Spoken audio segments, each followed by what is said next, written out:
이제 우리 복음서에서 예수님의 행적을 따라서 사복음서의 내용들을 우리가 쭉 예수님의 탄생부터 그리고 예수님의 죽음, 부활까지 살펴보았습니다. 이제 오늘부터는 이제 사도행전, 그 예수님 이후에 또 복음의 역사가 어떻게 세상으로 확장되고 또 그 교회가 세워지고 복음이 확립되어 갔는지에 대해서 우리가 쭉 한번 살펴보도록 하겠습니다. 사도행전을 중심으로 뒤에 우리가 나오는 사도행전에 바울 서신들이 나오죠.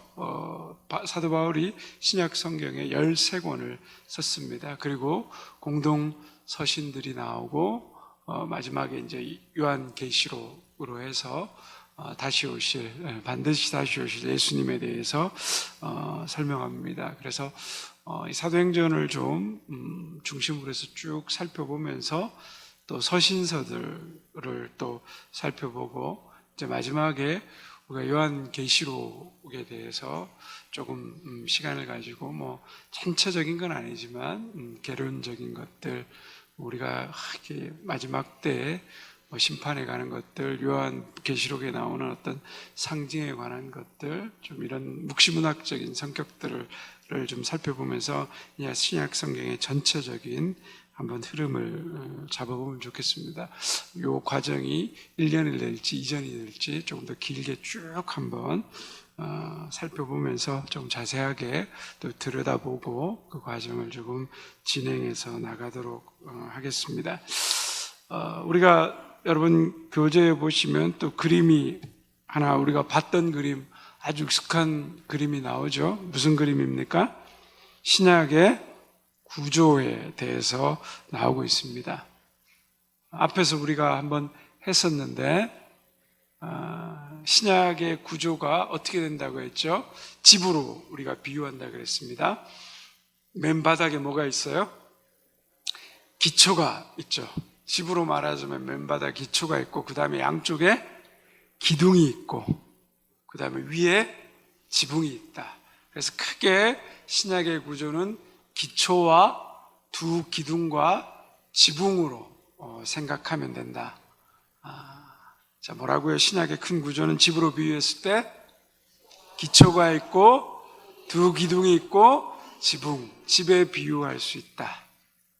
자, 저에게 배웠으면 다른 곳에 나가셔서 신약의 구조에 대해서 알아? 신약의 구조는 집으로 비유할 수 있어. 기초와 두 기둥과 지붕으로 있어. 이 정도는 설명하실 수 있어야 됩니다. 자, 그러면 그 기초에 해당되는 건 뭐라고 말씀드렸어요? 역사서라 그랬죠. 역사서 몇 권이요? 역사서 몇 권? 5권. 뭐라고 했죠? 마태, 마가, 누가, 요한, 사도행전까지. 자, 마태, 마가, 누가, 요한, 사도행전을 쭉 읽으면 예수님의 그 사역과 시간적 어떤 순서의 흐름대로 기초를 큰 고속도로를 삼아낸다. 그래서 신약의 가장 기초는 이 역사서다. 5권 뭐요? 마태, 마가, 누가, 요한. 자, 그리고 두 기둥이 있다 그랬죠. 그죠? 자, 왼쪽에는 바울 서신이 있습니다. 바울이 쓴 편지들이죠. 그리고 오른쪽에는 무슨 기둥이 있어요? 네, 공동서신이라고도 일반 서신이라고도 합니다. 공동서신은 일반 서신은 흩어져 있는, 전 세계에 흩어져 있는 디아스포라 유대인들에게 쓰여진 편지입니다. 그리스도인들에게 쓰여진 편지죠. 자, 근데 먼저 왼쪽의 기둥부터 좀 살펴보면 왼쪽의 기둥이 바울 서신이라고 그랬잖아요. 근데 바울 서신이 왼쪽의 기둥으로 있는데 교회 서신이라고 이야기합니다. 교회 서신 몇 권이요? 9권이다. 왜 교회 서신이라고 그런다고 말씀드렸죠? 뭐라고 쓰여져 있습니까? 교회에게 보낸 서신, 편지를 받는 교회의 이름을 따라서 지어졌다. 바울이 1, 2, 3, 4차 전도 여행을 하면서 그곳의 지역에 교회를 세우게 되었잖아요. 1차에 전도하고 돌아와서 보니까 그 1차에 전도했던 지역의 교회들에 대해서 뭐죠?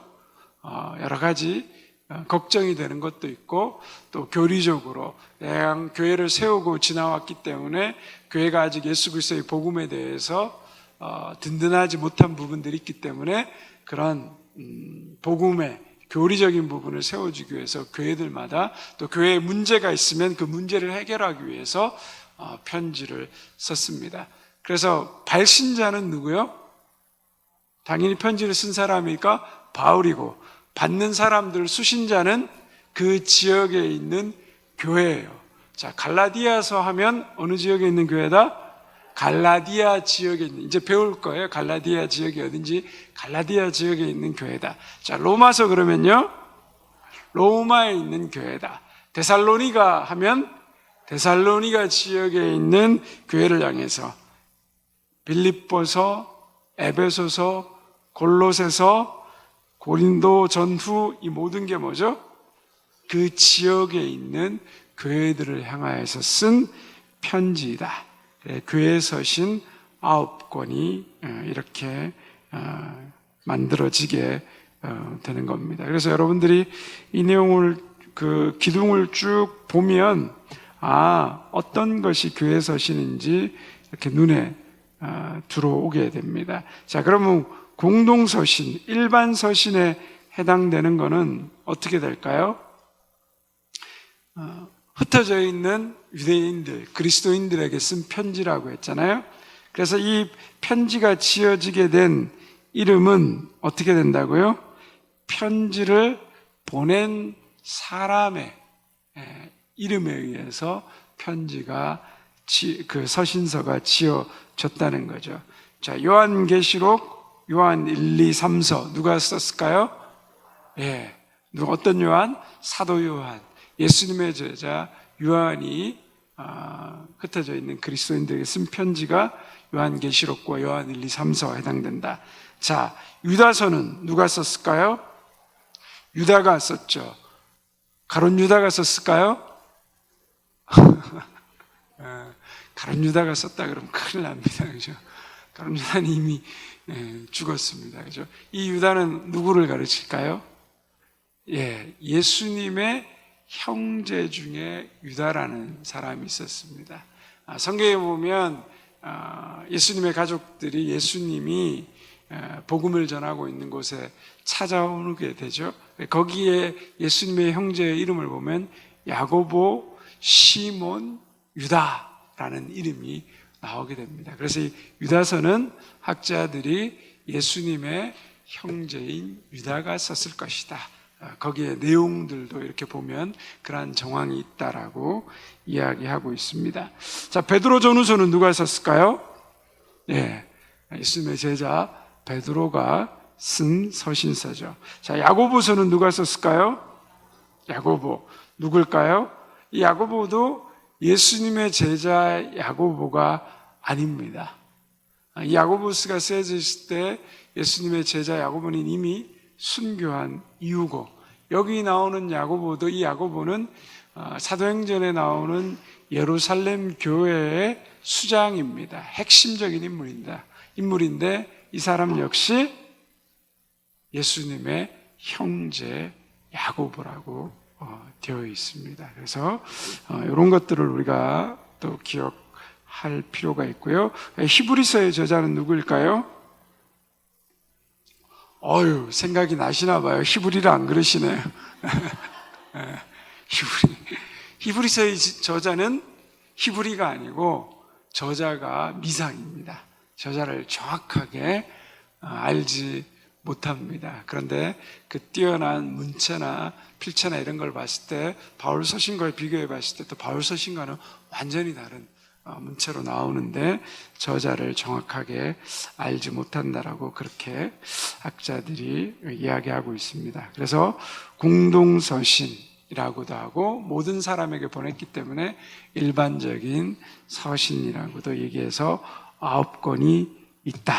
자, 그 다음에 이제 마지막 지붕입니다. 지붕은 바울 서신인데 뭐라고요? 목회서신이다. 바울이 교회를 세우고 그 교회를 맡은 자신의 아들과 같은 동역자들을 향해서 쓴 편지다. 그래서 디모데에게 쓴 편지가 뭐죠? 디모데 전후서.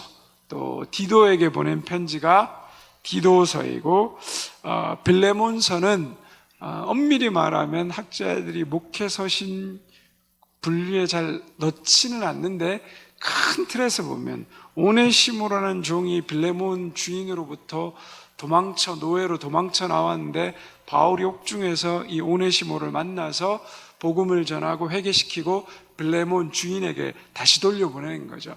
당대에는 노예 제도가 있었기 때문에 그 주인 빌레몬에게 편지를 쓰면서 교회 내에서 주인과 종의 관계에 대한, 그래서 교회를 향한 또 하나의 가르침이 되기 때문에 크게 그것을 목회서신 가운데 이렇게 포함시키기도 합니다. 그런데 엄밀하게 말하면 이런 개인서신 정도로 보지만 어쨌든 이 목회서신 가운데 이렇게 포함된다.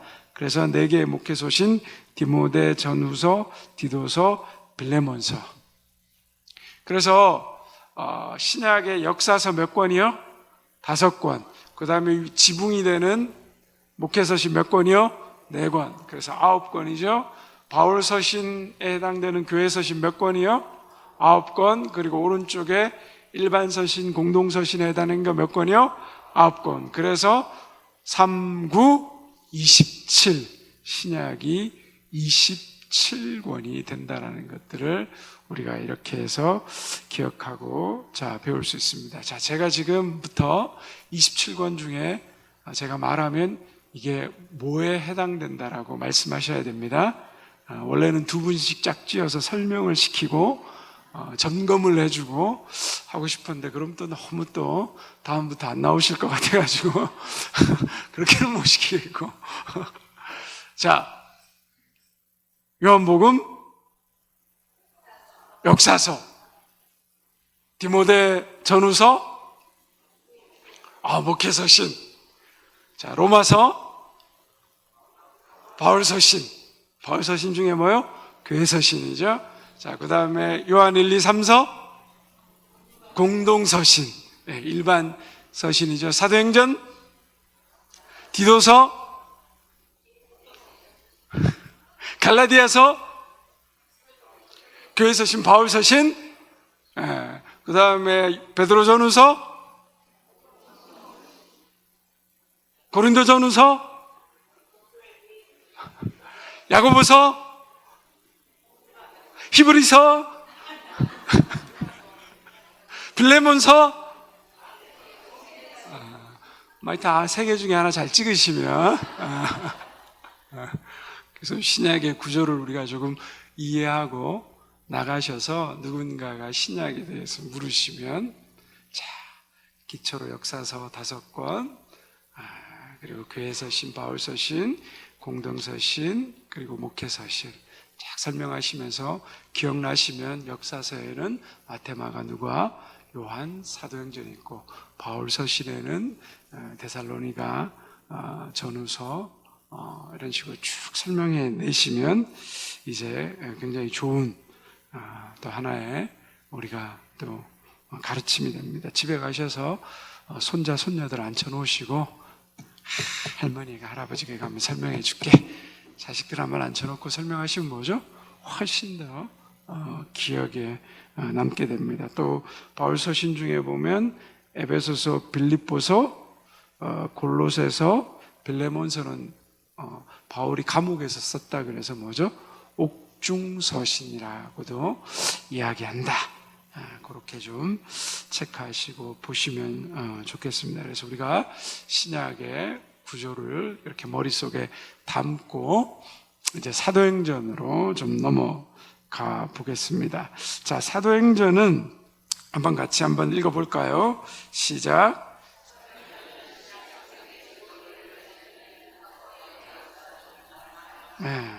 마지막 신약의 역사서 중 5권 중에 마지막 역사서가 사도행전으로 이야기할 수 있습니다. 유대 땅에서 시작된 이 복음이 어떻게 전 세계로 확장되게 되었는가를 사도행전은 설명하고 있고요. 또 교회가 어떻게 시작되었는지에 대해서 사도행전이 설명합니다.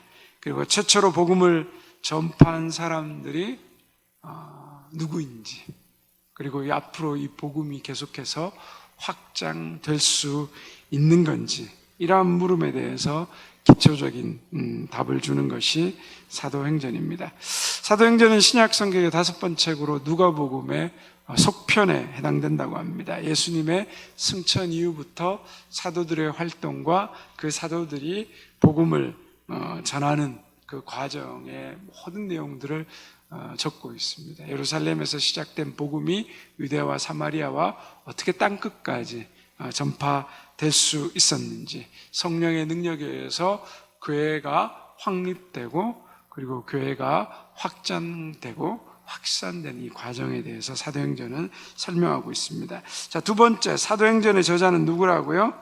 의사 누가이다. 누가는 사도가 아니죠.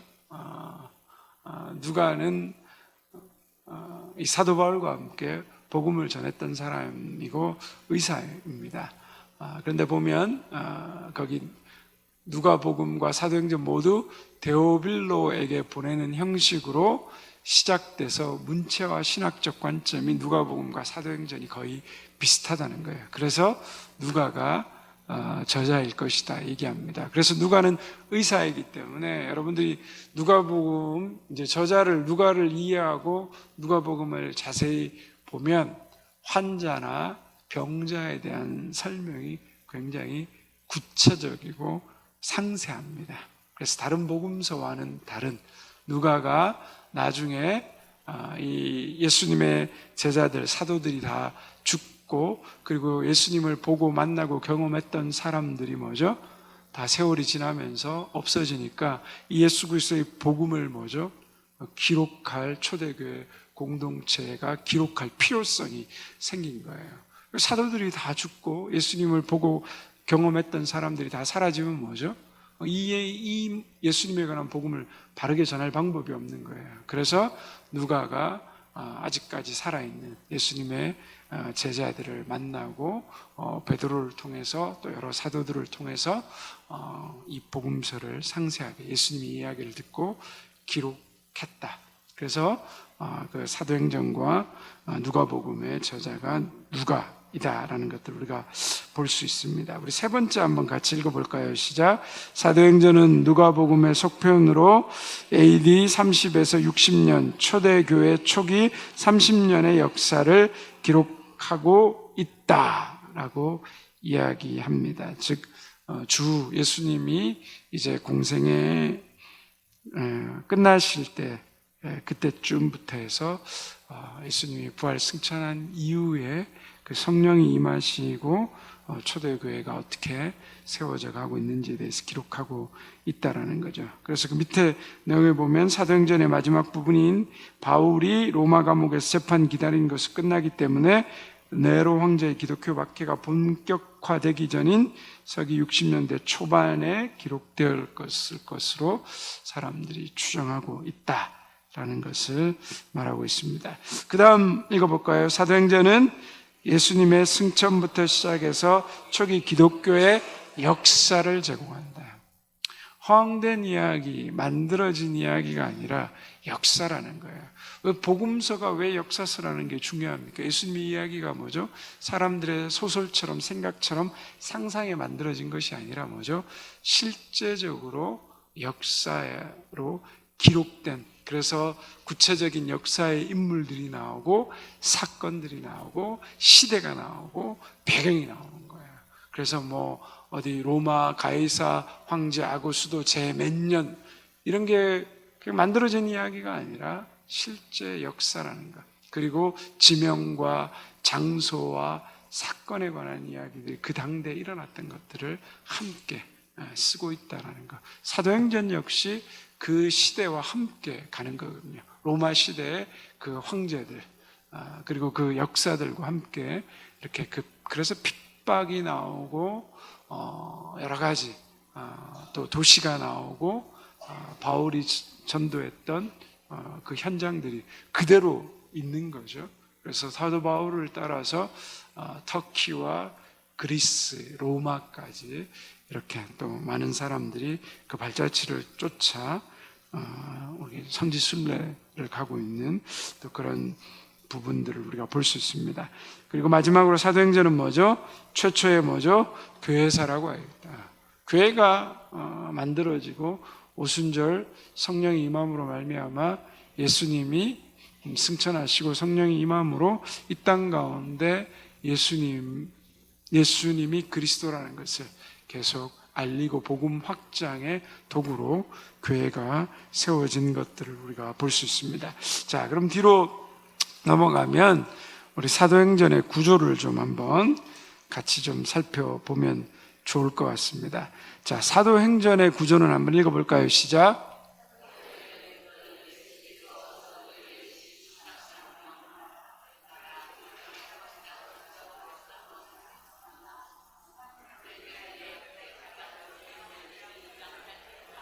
예, 사도행전 예수님께서 마지막 승천하시면서 제자들에게 주신 지상명령, 우리가 마태복음 28장의 그 마지막 말씀들과 연결되는 말씀이 1장 8절인데 그 1장 8절의 말씀이 뭐죠? 등장하는 지리가 있다는 거. 우리가 사복음서에서 계속해서 배웠던 거. 그래서 우리가 지리를 여러분들이 익히시고 나면 성경을 읽으면서 이제 이게 살아 움직이기 시작하는 거거든요. 자, 사도행전 1장 8절.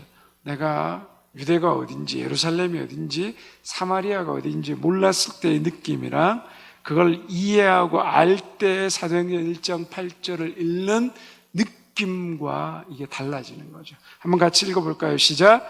오직 성령이 너희에게 임하시면 너희가 권능을 받고 예루살렘과 온 유대와 사마리아와 땅끝까지 이르러 내 증인이 되리라. 자, 예루살렘 막 그려지나요? 어디 있는지? 유대 땅의 사해 저 꼭대기에, 그죠? 예루살렘 다 그려지시죠? 유대가 여기고, 유대 땅 넘어서면 뭐예요? 사마리아, 그 위에가 갈릴리, 이방이라고 이야기하거든요. 그 넘어서게 되면 다 예루살렘 유대 지역을 넘어서게 되면, 그래서 예루살렘과 유대와 사마리아 땅끝까지 이르러 내 증인이 되라라는 말을 하고 있습니다. 그래서 이 지리적인 개념과 이 내용을 같이 사도행전은 계속해서 이해가 되어야 된다는 것들, 지리와 역사를 같이 이해하고 가야 된다는 것들을 설명하고 있습니다. 자, 지리적 영역에서 뭐라고요? 예루살렘, 유대와 사마리아, 그 다음에 뭐죠? 땅끝. 자, 한번 지리적 영역 볼까요? 예루살렘, 유대, 사마리아, 땅끝. 자, 이 예루살렘이 뭐죠? 가장 복음이, 예수님이 중심으로 활동하셨던 핵심 지역이죠. 그리고 유대는 예루살렘 수도를 넘어서는 그 전반적인 지역. 사마리아는 이제 유대 지역을 넘어서는 지역, 그리고 그 이상으로 이제 땅끝이라고 설명을 하는 거죠. 이걸 또 축약하면 복음의 확장성은 어떻게 가느냐? 나의 가장 가까운 나로부터 시작해서 뭐죠? 내 가족으로. 그리고 내 가족이 복음을 접하게 되면 내 이웃으로. 그리고 내 이웃을 통해서 복음이 확장되면 뭐죠? 나라로, 국가로 이렇게 점점 확장되어 나간다는 것을 우리가 알게 됩니다.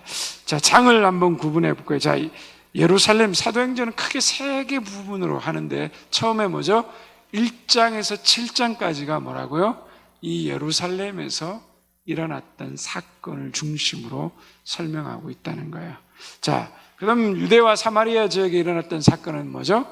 8장에서 12장까지. 자, 그럼 마지막 땅끝은 몇 장부터 몇 장까지?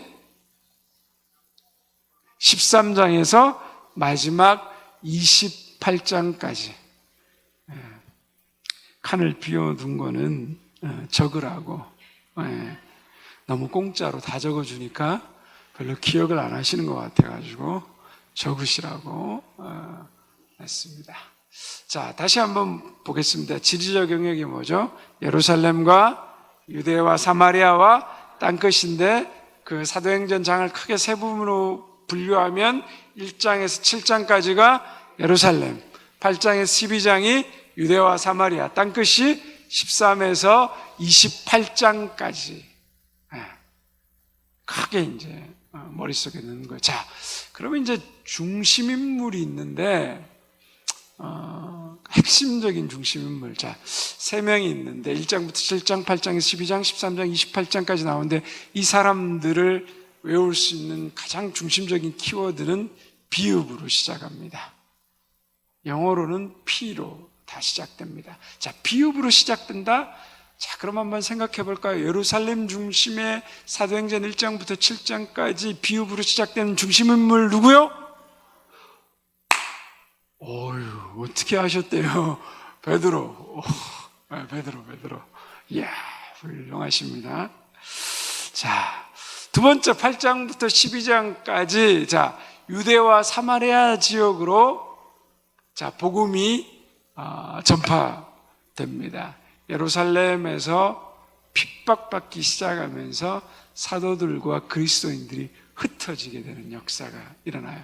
핍박받으면 다 죽을 줄 알았는데 핍박받고 흩어지기 시작하면서 복음이 전 세계로 확장되는 역사가 일어나는 거예요.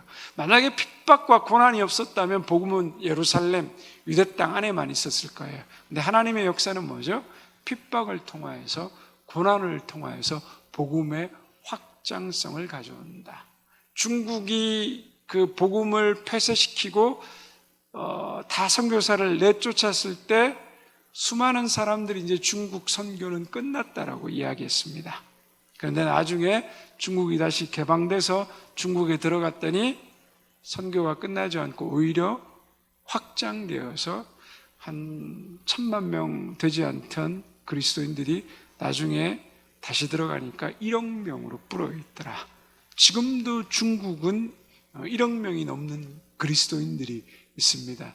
우리 1,000만하고 비교가 안 되죠. 몇 배예요? 10배잖아요. 그죠?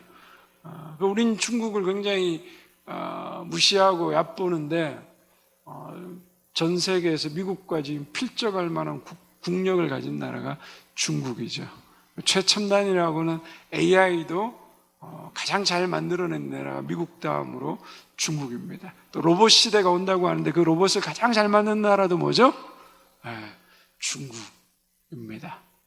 그리고 지금 현재 동남아시아 복음이 들어갈 수 없는 지역에 가장 많은 선교사를 파송하고 있는 교회도 중국 교회입니다. 여러분, 놀랍죠?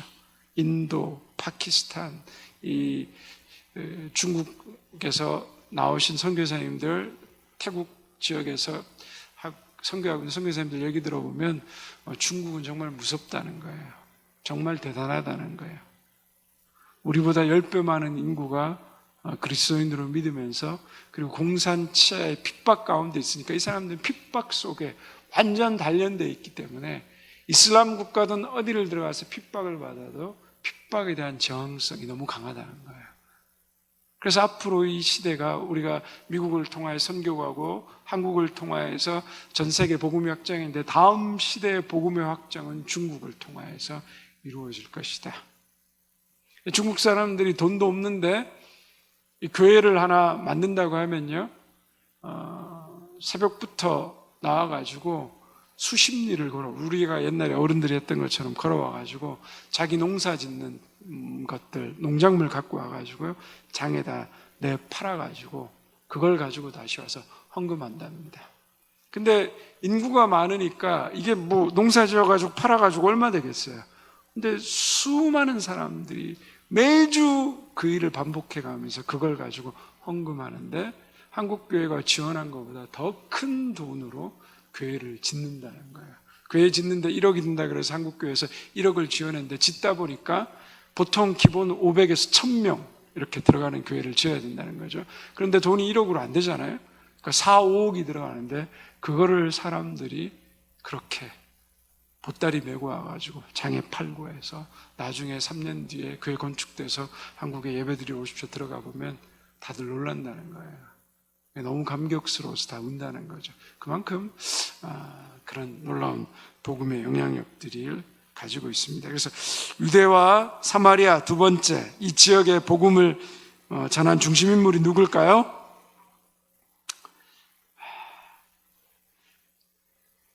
누구요? 빌립. 빌립 집사. 7 집사 중에 한 명. 우리 사도행전 이제 읽으면 이 내용이 등장하죠. 자, 빌립 집사입니다. 자, 마지막 땅끝 누굴까요? 바울. 그렇죠? 사도행전 13장부터 이제 본격적으로 바울이 1차 전도 여행을 시작으로 하는 복음 전도의 과정이 나옵니다. 그래서 3B입니다. 그죠? 베드로, 빌립, 바울, 비읍, 쌈비읍입니다. 그죠? 그렇게 하면 쉽게 외워주시고요. 자, 그러면 복음 전도의 대상은 누구였을까요? 예루살렘 중심으로는 베드로가 복음 전도의 대상이 누구였을까요? 그렇죠. 예루살렘은 유대인들의 중심 성전이 있는 거, 유대인이죠. 유대와 사마리아 지역의 복음 전도의 중심 대상은 누구였을까요? 사마리아죠. 그렇죠. 사마리아인이죠. 사마리아인. 땅끝은요? 바울은 누구에게 전도했어요? 이방인의 전도잖아요. 이방인. 그래서 유대인과 사마리아인과 이방인이 됩니다.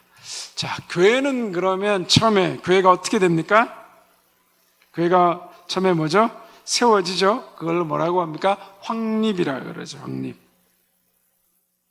자, 그 다음에 교회가 어떻게 돼요? 핍박을 통하여서 어떻게 될까요? 유대와 사마리아로 흩어지면서 교회가 확산되기 시작해요. 사도 바울이 회심하고 본격적으로 복음이 전파되면서 교회가 어떻게 돼요? 확장되는 거예요. 확립, 확산, 확장이 되는 거예요. 사도행전의 핵심 단어는 뭘까요? 뭐예요? 교회죠, 교회. 교회. 핵심 단어는 교회가 됩니다. 자, 이제 복습을 해봐야죠. 다음 장 탁 넘겨주시고. 자, 이제 비었습니다.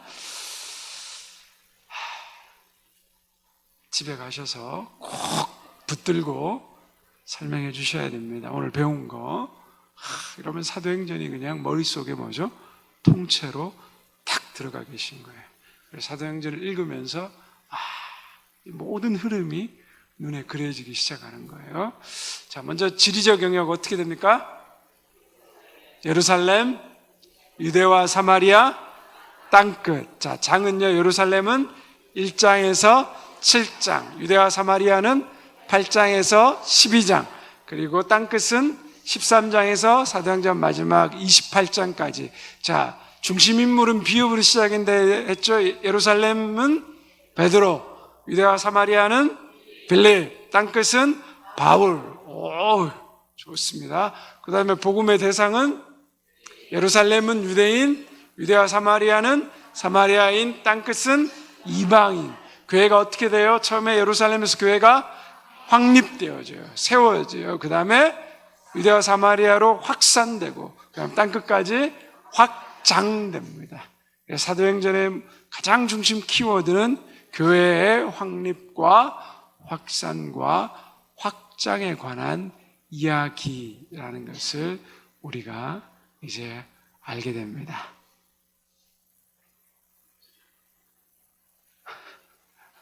(8장과) (12장의) 중심인물,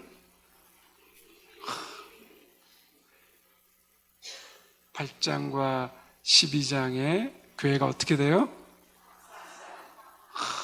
좋습니다. 자, 맨 처음에 사도행전에 가장 먼저 나오는 지리적 영역, 예루살렘, 유대 사마리아, 땅끝. 네. 자, 이걸 잘 기억하셔가지고 오늘 가셔서 꼭 한번 누구든지 붙잡고, 길 가는 사람이라도 붙잡고 한번 설명하실 수 있었으면 좋겠습니다. 저는 꼭 수요 성경 공부 끝나면 잠자기 전에 제 아내에게 문제를 제출합니다. 그럼 제가 항상 얼마나 잘하냐에 따라 제가 A+를 줍니다. 자, 여러분, 그 마지막 지도 보면 이제 이게 바로 이제 복음에 관한 거거든요. 그죠? 예루살렘으로 시작된 복음이 유대와 사마리아와 땅끝으로, 예루살렘에 시작된 부분이 저기 아시아라고 된 게 지금의 터키 지역이거든요. 터키로 유럽으로, 그리스, 그리고 로마, 바울이 생각했던 땅끝은 스페인. 그래서 거기까지 복음이 확장이 되는 그 이야기들을 우리가 보게 됩니다. 자, 사도행전의 핵심 성구가 이제 마지막 정리하겠습니다. 우리가 1장 8절 말씀 외우고 있나요? 어떻게 되죠? 한번 다시 읽어볼까요? 오직 성령이 너희에게 임하시면 너희가 권능을 받고 예루살렘과 온 유대와 사마리아와 땅끝까지 이르러 내 증인이 되리라. 자, 사도행전은 바로 이 증인에 관한 이야기이거든요. 자, 그러면 그 증인이 어떻게 된다고 얘기하고 있어요? 증인이 뭐라고요? 증인이 되리라 돼 있죠. 되리라. 되리라는 건 뭐예요? 내가 주체적으로 되는 것이 아니라 어떻게 되는 거예요? 누가 주체가 되는 거예요? 성령이 주체가 되는 거예요. 내 열심과 내 노력과 내 의로 증인될 수 있는 것이 아니라 뭐죠? 성령이 나에게 임하시면이라는 거예요. 그래서 하나님께서 우리에게 성령을 보내주셔서 그 성령이 나에게 임하게 되고 그 성령의 충만함을 통하여서 내가 세상에 나가서 예수 그리스도의 증인이 된다라는 것입니다. 그래서 나의 능력이 아니라 이 땅의 능력이 아니라 뭐죠? 하늘의 능력, 성령의 능력이라는 거죠. 그러면 이 성령의 능력이라는 게 도대체 뭘 말할까? 우리는 성령의 권능을 자꾸 생각하면 뭔가 뒤집어지고 엎어지는 능력, 천지가 개벽하는 능력, 원수가 박살나는 권능, 이런 거 많이 생각하는데 그것도 성령의 능력 중에 하나죠. 근데 우리가 가장 중요하게 생각해야 되는 성령의 권능은 어떤 외적인 권능과 능력이 아니라 성령이 우리 가운데 임하시면 우리에게 일어나는 변화가 뭐예요? 성령이 임하면 우리의 뭐죠? 뭐가 변해요? 우리의 내적 자아가 변하게 되잖아요. 죄를 몰랐던 내가 뭐죠? 죄가 무엇인지 알게 되고 그래서 그 죄를 깨닫게 됨으로 말미암아 하나님 앞에 회개하게 되고 그리고 전에 내가 세상적으로 소중하게 여겼던 가치들, 돈이 내 중심이었고 출세하는 것이 성공하는 것이 내 중심이었고 내 자식이 나의 중심이었고 인간관계가 이런 것들이 나에게 가장 중요한 가치 중에 하나였는데 성령이 나에게 임하심으로 말미암아 내가 죄를 깨닫고 회개하게 됨으로 말미암아 내가 뭐가 내 중심이 돼요? 예수 그리스도가 내 주인이 되고 중심이 되는 거죠. 그래서 성령의 역사는 가장 중요한 성령의 역사는 뭐예요? 내적인 변화예요. 외적으로 나타나는 모습이 아니라 내적인 변화를 우리에게 주는 거죠. 자, 그 가장 큰 게 뭐예요? 이제 다음 시간에 우리가 좀 더 구체적으로 배울 텐데 예수님의 제자들이 그죠? 두려움에 사로잡혔던 사람들이고 예수님이 부활 승천하신 모습을 보았지만 뭐죠? 여전히 어떻게 해야 될지 모르는 그 상황 가운데 있었습니다. 근데 예수님의 약속의 말씀을 믿고 마가의 다락방에서 모여서 기도했을 때 뭐죠? 성령이 임하시는 거예요. 성령이 임함으로 말미암아 그들 가운데 뭐죠? 분명한 하나님을 살아계신 하나님을 만나는 체험과 경험이 나오는 거예요. 그래서 그들의 입에서 복음을 전하면 무슨 복음이 나왔어요? 예수는 그리스도다.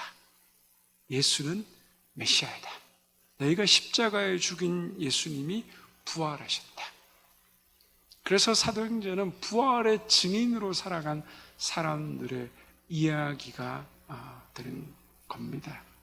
참된 제자가 되는 능력을, 그리고 사도가 되게 하는 권능, 제자들로 하여금 하나님의 사람이 되게 하는 권능, 그렇죠? 비겁하고 도망갔던 형편없었던 그들을 하나님의 복음의 도구로 삼게 되는 그 능력이 성령의 가장 중요한 권능입니다. 그래서 이 권능은 뭐냐 그러면 자기가 중심된 주인 되었던 삶을 내려놓게 하고 예수 그리스도가 중심된 삶으로 나를 새롭게 변화시켜가는 권능이라고 할 수 있습니다. 그래서 예수님이 내 안에 들어오셔서 예수님이 내 인생의 주인이 되고 나의 모든 삶의 가치관이 변하면 뭐예요? 그때부터 두려움이 없어집니다. 그리고 내 삶 가운데 평안이 있고 기쁨이 있고 감사가 있고, 그리고 내가 뭐죠? 죽음도 두려워하지 않는 그 권능을 가지게 되는 거죠. 그게 복음의 능력입니다. 지금도 수많은 인도나 이런 중동 국가들, 이란이나 공산국가인 라오스, 뭐 이런 베트남 이 지역에서 수많은 아프리카 지역 핍박이 있는데 그 핍박 가운데서도 죽음을 두려워하지 않고 복음을 담대히 선포하고 담대히 죽음 가운데 자신을 던지는 사람들이 있는데, 그게 뭐 돈 줘가지고 그렇게 죽어내겠습니까? 아니면 너 출세시켜준다고 그렇게 죽으라 그러면 여러분 죽을 수 있겠습니까?